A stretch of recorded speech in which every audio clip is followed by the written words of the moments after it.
नमस्कार बच्चों। आइए आज हम लोग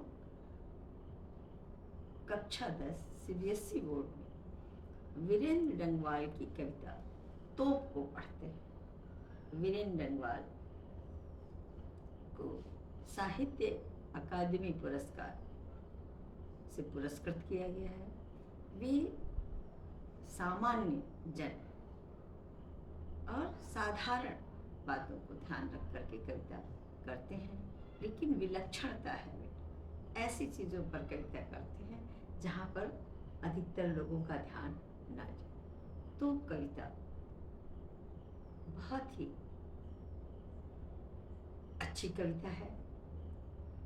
हालांकि भाषा तो इनकी गद्य मिश्रित है, लेकिन बेटा इसमें भाव बहुत अच्छे हैं कि कोई भी है जो तोप कहते हैं, बड़े तोप बने हैं।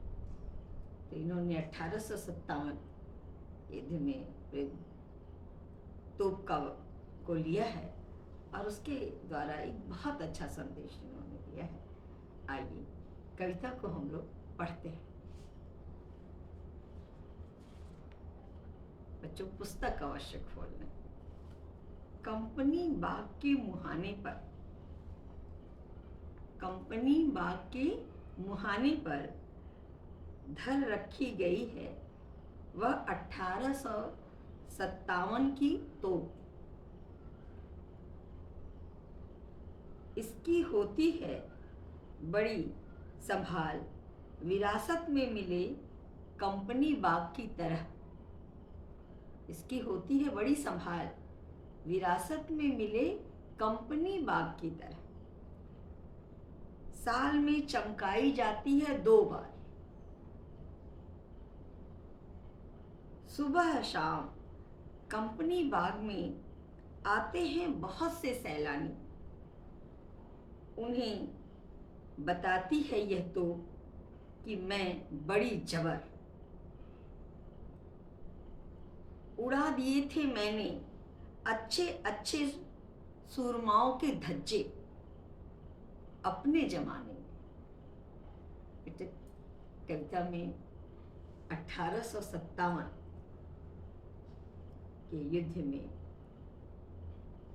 अंग्रेजों के द्वारा प्रयुक्त की हुई तोप का वर्णन है। कंपनी बाग, ईस्ट इंडिया कंपनी ने उस बाग का नाम कंपनी बाग रखा। आज भी उसका नाम कंपनी बाग ही। कवि क्या कहते हैं कि कंपनी बाग के मुहाने पर, मुहाना का अर्थ होता है बेटा मुख्य द्वार। जो कंपनी बाग है, पार्क जैसा है बाग, उसके मुहाने पर, मुख्य द्वार पर तोप रखी गई है। और वह तोप कौन सी है?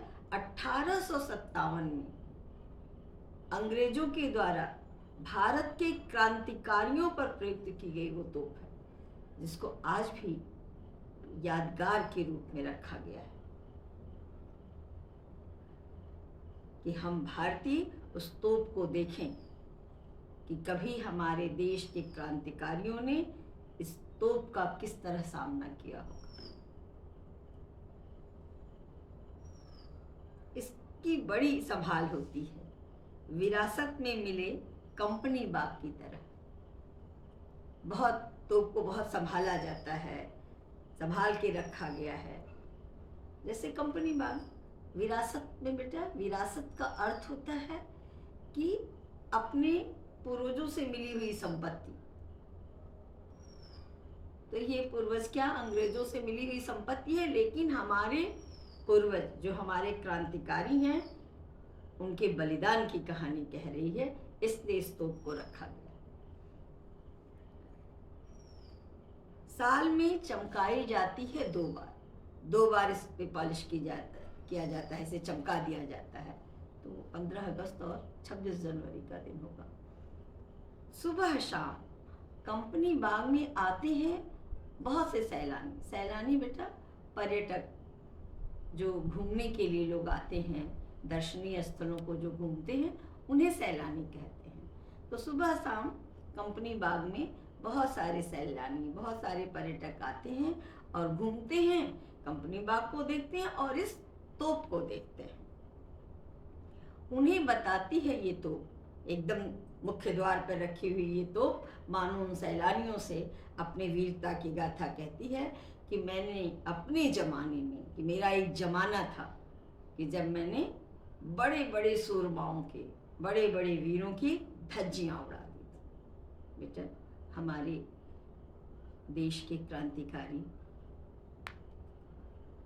तोप के सामने जाते थे, लेकिन फिर भी उन्होंने सामना किया था और ये तोप चलती थी, उनकी धज्जियाँ उड़ जाती थी, लेकिन फिर भी वो लड़ रहे थे। तो ये तोप अपना जमाना बता रही है कि मेरे ज़माने में, एक समय मेरा ज़माना था, मेरे अंदर इतनी ताकत थी कि मैंने बहुत बड़े बड़े वीरों की धज्जियाँ उड़ा दी। लोग मेरे सामने आते थे और बिखर जाते थे। ये तो अपनी कहानी बताती है। पहले खंड में बेटा आप ये देख रहे हैं ना कि उस तोप का वर्णन किया जा रहा है और हमें याद दिला रहे हैं वीरेंद्र डंगवाल कि 1857 में किस तरह से ये तोप विध्वंसकारी थी, विनाशकारी लीला कर रही थी और हमारे देश के क्रांतिकारी इसके आगे उड़ते चले जा रहे थे। आगे देखें। अब तो बहरहाल छोटे लड़कों की घुड़सवारी से अगर यह फारिग हो तो इसके ऊपर बैठकर चिड़िया ही अक्सर करती है गपशप। कभी कभी शैतानी में वे इसके भीतर भी घुस जाती है, खासकर गौरैये। वे बताती हैं दरअसल कितनी भी बड़ी हो तो, वे बताती हैं, कौन गौरैया, वे बताती हैं कि दरअसल कितनी भी बड़ी तोप हो, एक दिन तो होना ही है उसका मुंह बंद। देखिए, अब तो बहरहाल वाले इस समय, फिलहाल, कि एक जमाना था कि मैंने बड़े बड़े शूरमा माने वीरों की धज्जियां उड़ा दी, लेकिन अब तो मेरी स्थिति ऐसी है, बहरहाल फिलहाल वर्तमान काल में मेरी स्थिति ऐसी है कि जो घूमने आते हैं छोटे छोटे बच्चे मेरे ऊपर चढ़ते हैं मानो वो घुड़सवारी कर रहे हैं। ये उसकी स्थिति हो गई है तोप की। नहीं तो उसको देख के लोग डरते थे कि अब तो छोटे छोटे बच्चे घुड़सवारी करते हैं, और जब उनसे फारिग माने उनसे खाली हो जाती, जब बच्चे घुड़सवारी करना बंद कर देते हैं, शाम हो जाती है, तो चिड़िया आती, चिड़िया का झुंड बैठ के उस पर आपस में बातें करता हुआ, ऐसा लगता है कि चिड़िया बैठ करके गपशप बातें कर रही हैं। ये मेरा महत्व हो गया, इस तरह महत्वहीन हो गई हूँ मैं। तो कैसे महत्वहीन हो गई कि छोटे छोटे बच्चे भी उस पर खेल रहे हैं और चिड़िया बैठ करके बातें कर रही है, चिड़िया आवाज कर रही है, और गौरैया, छोटी गौरैया तो मानो शैतानी करती है, उसके अंदर घुस जाती है, और मानो वो गौरैया वहां जाकर के चींची करती हुई गौरैया, चहचहाती हुई गौरैया ये कह रही है कि कितनी भी बड़ी तोप हो, एक दिन उसका मुंह बंद होना ही होना है। इस तरह बच्चों देखिए, इस कविता के द्वारा कवि एक तो पहले खंड में जो मैंने पहले पढ़ा उसमें ये बता रहे हैं कि ये तो कितना विनाशकारी लीला कर रही थी, विध्वंस कर रही थी, और हमारे देश के सूरमा, हमारे देश के वीर इस तोप का सामना करते हुए भी भारत को स्वतंत्र कराने के लिए अपनी जान की बाजी लगा रहे थे। लेकिन कोई भी अत्याचार, कोई भी अनाचार, कोई भी पापाचार, कोई भी व्यक्ति कितना भी शक्तिशाली हो, कितना भी घमंड करे बेटा, अंत सबका होना है, अंत होना ही होना है। वही तो आज इस स्थिति में है कि बच्चे उस पर घुड़सवारी कर रहे हैं और चिड़िया भी उससे नहीं डर रही है। इस तरह कवि कितना विलक्षण वर्णन कर रहे हैं तोप के द्वारा कि एक तरफ उन्होंने भारत के वीर क्रांतिकारियों की वीरता का वर्णन किया और दूसरी तरफ ये बताते हैं कि किसी भी विनाशकारी चीज से, किसी भी